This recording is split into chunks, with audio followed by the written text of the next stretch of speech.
Pernah Nabi Shallallahu Alaihi Wasallam duduk bersama Ahlus Suffah. Ahlus Suffah ini adalah orang-orang miskin, orang-orang fakir di kota Madinah, di mana tinggal Bapak Ibu di teras Masjid Nabawi. Jadi ada satu kolom di Masjid Nabawi itu, di situ tinggal orang-orang fakir miskin yang tidak punya rumah. Disitulah mereka duduk beristirahat. Pernah Nabi duduk bersama mereka, duduk di tengah-tengah mereka.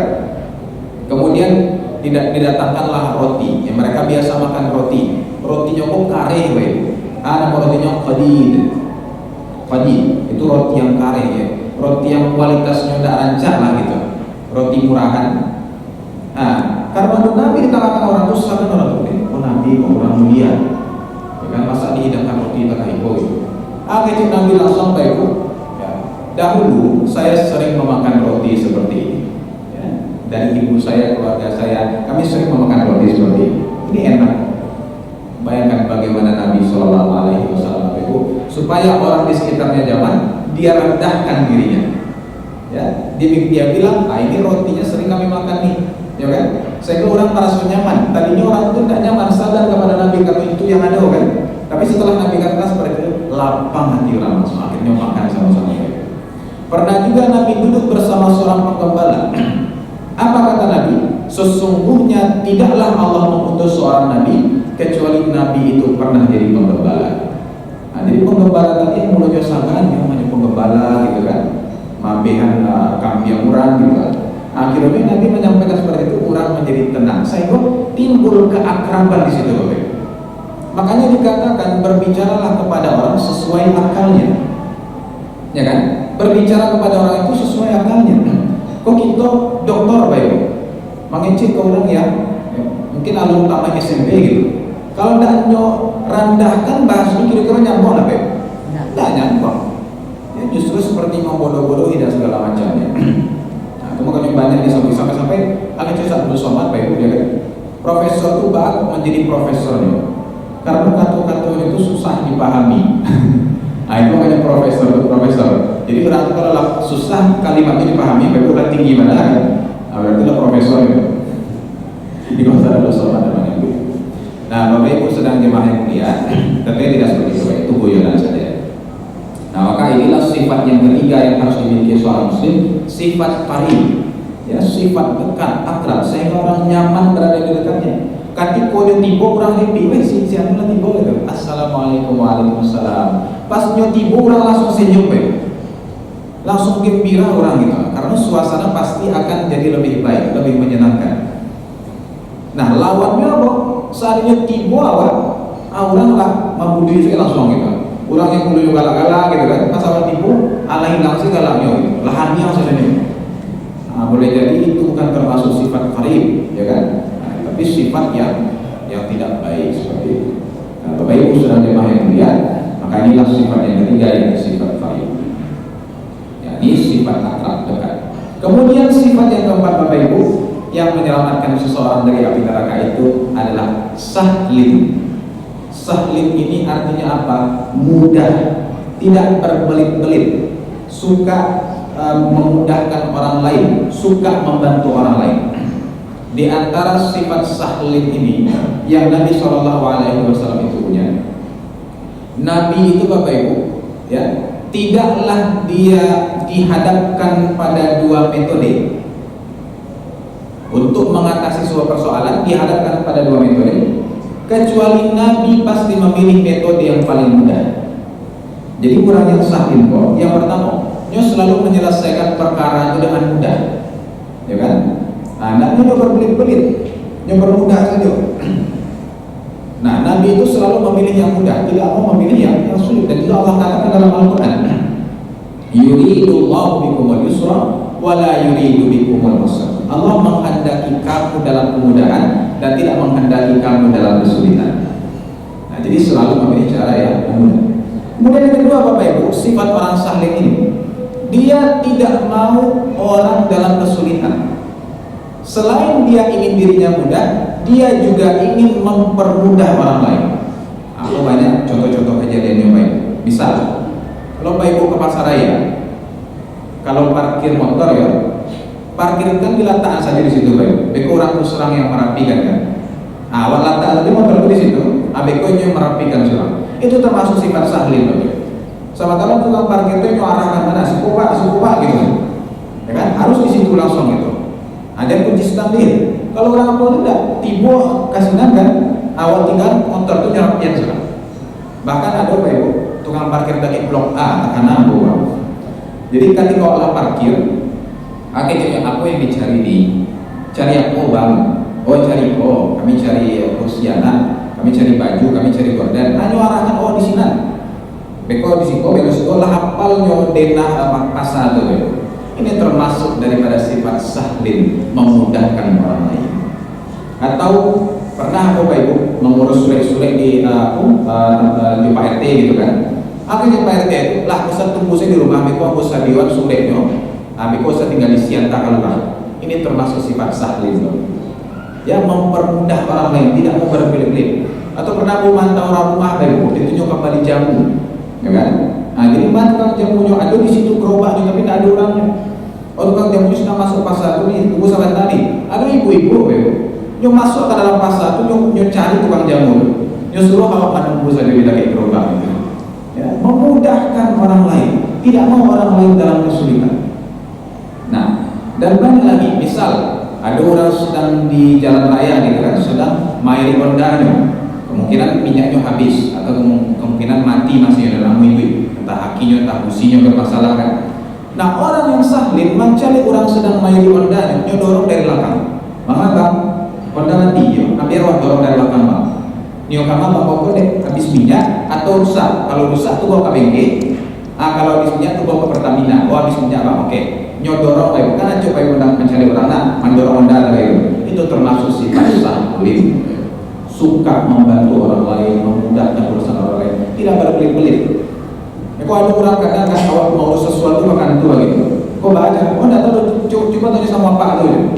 Apa itu tadi malu kan? Tadi ujung dunia tadi mah gitu kan? Kalau tiba di sini, kok baca? Tidak tahu udah cukup. Nyopor-por ada orang baik.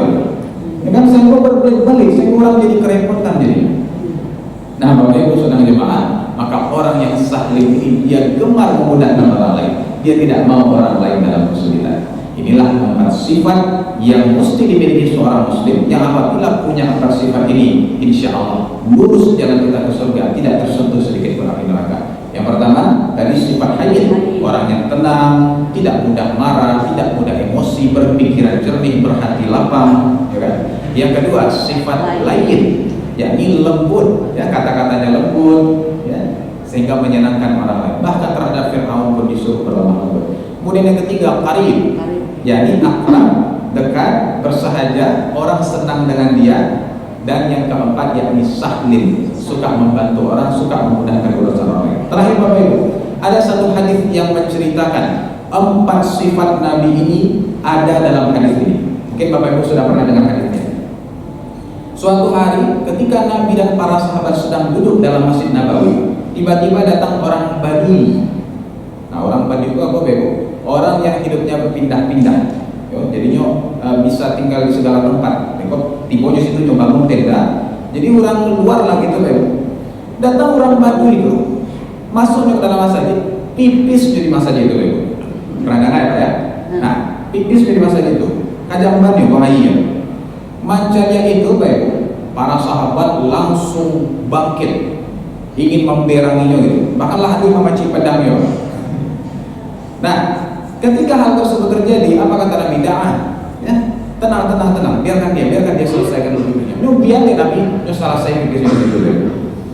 Nah, sesudah selesai, Nabi pun menyuruh orang-orang, kalian ambil air, kalian siram pipisnya tersebut. Nah, kemudian kepada orang tersebut, apa Nabi katakan?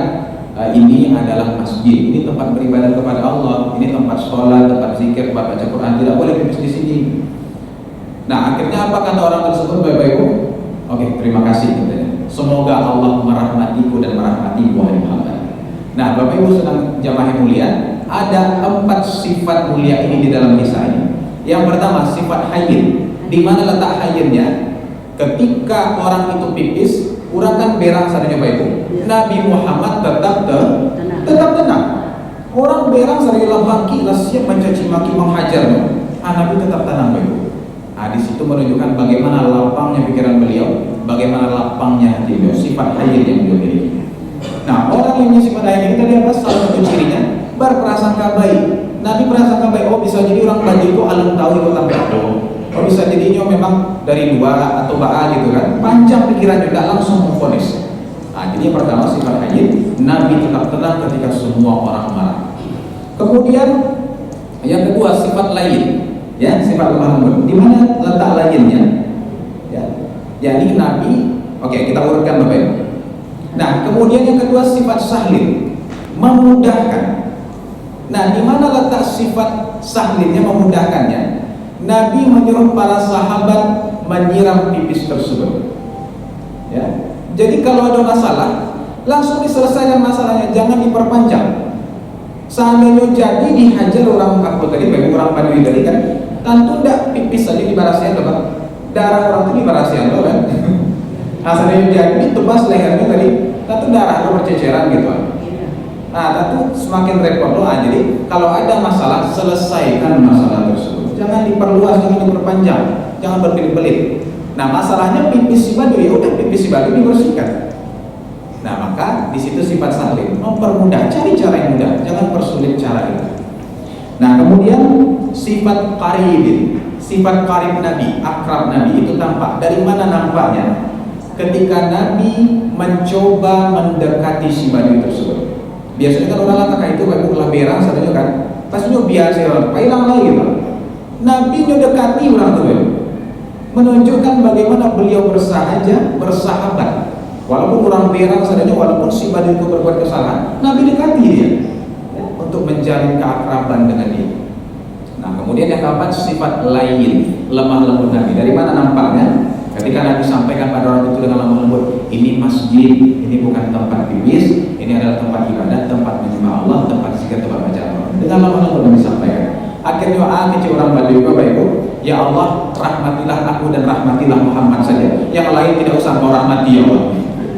Angkat baju berang orang tadi Pak Ibu tersimpang gitu kan, orang berang saja Muhammad sing elok kalah. Jawab Nabi, janganlah kamu mempersempit sesuatu yang luas. Nah, kuliah doa terakhir, doalah saja. Awalnya doa saja bagi Allah, rahmatilah aku, rahmatilah Muhammad dan rahmatilah kami semua. Bapak Ibu sedang jemaah yang mulia, empat sifat inilah yang menyentuh hati orang lain, yang bisa melunakkan besi yang keras, yang bisa melunakkan orang yang sangat pemarah. Umar yang sangat pemarah dan sahabat yang sangat pemarah, ya. Sampai-sampai orang-orang di Amerika sana Bapak Ibu yang sangat membenci Islam, ya. Bahkan mau membakar Al-Quran, menghancurkan masjid. Ketika didekati dengan empat sifat ini langsung lunak, langsung masuk Islam. Semoga kita memiliki empat sifat ini. Amin ya rabbal alamin. Aku qouli hadza wa sallallahu ala nabiyyina Muhammadin wa ala alihi wa sahbihi ajma'in. Alhamdulillahil alamin. Subhanakallahumma wa bihamdika asyhadu an la ilaha illa anta astaghfiruka wa atubu ilaik. Barangkali itu sakit dari Ibu Bapak Ibu, mudah-mudahan ada manfaatnya. Kalau ada pertanyaan disilakan. Bismillahirrahmanirrahim. Assalamualaikum warahmatullahi wabarakatuh. Waalaikumsalam. Saya tertarik tentang bagaimana untuk tenang lahir dan batin. Kan ada beberapa metode yang dilakukan dengan teknik pernapasan maupun meditasi. Oh, meditasi ya? Ya. Pernapasan yang dilatih berarti bukan sholat tadi kita tubuh tenang, tetapi setiap hari kita tenang dalam waktu 8 jam. Benar. Itu bagaimana secara Islam untuk melatih teknik pernapasan itu atau mediasi waktunya kapan, berapa lama, bagusnya apa yang dibacakan, gimana supaya jalan efektif meditasi tersebut, teknik pernapasan tersebut. Itu yang saya tanyakan Pak Ustaz. Terima kasih. Waalaikumsalam. Tanya bagus Ibu ya. Memang para ahli di barat sudah menemukan kiranya untuk mampu hidup lebih nyaman, lebih tentram, lebih damai Pak Ibu, lakukanlah meditasi setidaknya 5 kali sehari. Meditasi kita apa? Sholat itulah meditasi kita. Sholat itulah meditasi kita. Berusaha sholat dengan khusyuk, memusatkan perhatian hanya kepada Allah, mengatur pernapasan, gerak-gerik kita jangan cepat-cepat. Kan sholat harus tumakninah, harus pelan-pelan gerakannya. Nggak boleh Pak. Gitu. Mau dia ayam mengantuk makanannya dulu, ya kan? Nggak boleh. Maka sholat itu adalah segala tentang ketenangan. Makanya syarat sah sholat itu salah satunya tumakninah. Ada yang memasukkannya ke dalam rukun, ada yang tidak memasukkannya ke dalam rukun, tapi memasukkannya dalam syarat sah. Artinya tumakninah wajib hukumnya. Maka orang yang sholat 23 rakaat 7 ini, nah itu pasti kan tidak sah. Karena tidak ada tumakninah. Itu kalau pakai almarhum Syekh Ali Jaber itu tidak sholat itu sedang senang orang itu. Ya, sedang pacu-pacu senang itu tidak sholat terkait itu. Nah, makanya sholat itulah meditasi kita sebenarnya. Makanya orang yang gemar sholat ini, kata Nabi dalam hadis, apabila pernah seorang sahabat bertanya, ya Rasulullah, bagaimana cara agar saya bisa di surga bersama engkau, menemani engkau? Apa kata Nabi? Banyak-banyaklah sujud. Kita disuruh banyak-banyak sujud. Artinya apa? Banyak melakukan sholat. Banyak melakukan sholat membuat hati kita lebih tenang, sehingga memunculkan 4 sifat ini dalam diri kita. Sifat kelembutan, ketenangan tadi, qarib tadi, sahli tadi, itu muncul dalam kita apabila kita banyak-banyak sholat. Artinya meditasi itu begitu penting. Semakin sering kita lakukan, semakin bagus, semakin tenang jiwa kita. Dan meditasi kita sebagai seorang muslim apa? Sholat. Makanya dengan keluarnya penelitian ini, banyak yang masuk Islam karena menyadari Islam ternyata sudah jauh lebih dulu menerapkan meditasi yang sangat luar biasa, yakni melaksanakan sholat, memusatkan perhatian hanya kepada Allah, menenangkan jiwa, ya, kemudian mengatur pernapasan dengan baik. Makanya sholat itu baik, bukan tidak boleh kalau baik ke masjid lari-lari tidak boleh. Ya, walaupun kamasku bana gitu, biarlah masku daripada lari-lari, daripada sholat itu, nah gitu. Kemudian olahraga gitu kan, nah, gerakannya juga harus lemah lembut. Tujuannya apa? Tanam. Itulah inti sari sholat itu, tanam, supaya tanam jiwa awak, supaya awak menjadi orang-orang yang tanam. Nah, kira-kira apa? Ya, silakan. Terima kasih Ustaz. Ya, kalau kita akan memilih pemimpin masa yang datang, sifat yang 4 tadi, Rasul ini sangat perlu kita perhatikan dalam memimpin. Pertama tadi, Yona melayani masyarakat. Saya datang tadi seorang praktik, melayani. Dan pemimpin itu kan seperti itulah yang kita. Jadi memang dapatkan contoh dari para pemimpin masa depan. Apa yang bisa dilakukan ya Pak ya? Iya. Ya, yang pasti segala sesuatu yang bisa memudahkan masyarakatnya Bapak Ibu, ya. Misal pengurusan surat menyurat tadi, kode pegang berbelit-belit. Nah, salah satu contohnya yang sudah dilakukan oleh pemerintah barangkali bisa ngurus via online. DPW tidak harus datang ke kantornya, nah, jadi via online, via website bisa.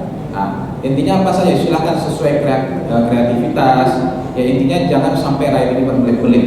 Jadi yang pertama harus dimiliki oleh pemimpin itu kasih sayang terhadap rakyat sebenarnya. Sayang hanya kepada rakyat itu. Umar Bayu jangankan rakyat, apa katanya? Aku perbaikilah jalan yang rusak ini di Irak. Aku takut nanti pada hari kiamat Allah akan bertanya kepadaku, ada kambing yang terpeleset di sini. Nah itu Umar Bayu. Jangankan manusia, kambing saja nggak namun yang terpeleset di daerah kekuasaannya. Maka perbaikilah jalan ini agar kambing jangan sampai terpeleset. Kemudian itulah kasih sayang terhadap rakyat itu yang nomor 1. Kalau nak peduli terhadap rakyat, tak ibu kan cari pulang rumahnya kayu, rumahnya bolong-bolong, anaknya banyak, makannya apa seadanya gitu kan.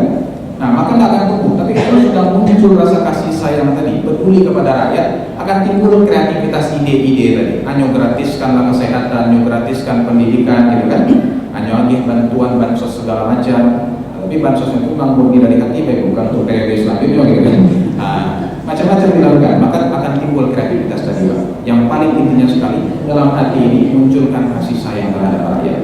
Dua tuh dalam hati itu tadi. Nah, kurang lebih itu.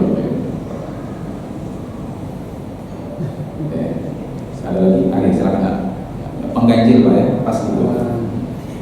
Sehubungan ada manusia yang bersifat ain Pak Ustaz, bisa nggak bisa mereka mewujudkan keempat sifat yang Ustaz uraikan tadi.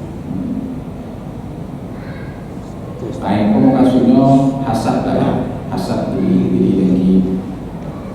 Nah ini sifat tercela Bapak Ibu.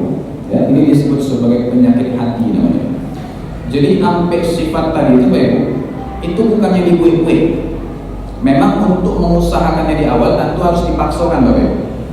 Tapi seiring dengan kita mengusahakannya terus, nanti akan menjadi kebiasaan, akan melekat di hati. Saya itu aku adono gitu. Bukan sifat yang dibuik-buik. Nah, apa indikator seseorang sudah punya sifat ini? Dalam Al-Quran disebutkan, yauma la yanfa'u malun wala banun illa man atallaha biqalbin salim. Orang-orang pada hari kiamat itu tidak akan berguna lagi harta, tidak akan berguna lagi anak-anak yang dulu kalian banggakan. Apa yang berguna pada hari itu, pada hari kiamat nanti? Illa man atallaha biqalbin salim. Datang menghadap Allah dengan hati yang selamat. Jadi hati yang selamat kok sebenarnya apa ya? Yang kita capai. Apa kondisi hati kita sih? Alas selamat lalu dari penyakit hasad. Masih ada penyakit hati, dendam, iri, dengki, ya, nggak suka mencari orang sana, SMS ya kan, sana mencari orang susah, susah mencari orang sana gitu. Masih ada nggak? Hati gua lagi indikatornya. Kalau lah selamat hati itu baik, maka muncullah 4 sifat. Ya, maka kalau masih ada sifat-sifat seperti dalam diri kita, ya tentu kita harus hilangkan itu, bersihkan dari penyakit hati. Namanya saja penyakit hati, baik. Penyakit itu pasti menggerogoti dan merugikan kita. Nah, maka harus kita bersihkan dari hati kita sedapat mungkin. Caranya bagaimana? Harus dipaksakan teman-teman. Masih ada misalnya hijrah dari sifat hasad awal, sifat iri dengki awal, harus hijrah. Maka paksakan itu yang pertama. Alam-alaman nanti kita biasakan terbiasa menjadi kebiasaan sehingga hati kita menjadi tenang. Ya nampak dari wajahnya baik. Orang yang hatinya tenang itu hatinya lapang tuh, wajahnya kok memancarkan senyuman. Langsung senyum bapak ibu saudara. Wajahnya itu terdua gitu, sajwa mencari. Kenapa? Karena memang wajah itu adalah perwakilan dari seluruh tubuh kita. Nah, kurang lebih seperti itu. Nah, harus dihilangkan semaksimal mungkin. Jangan sampai menggerogoti hati kita. Jangan sampai kita mati dalam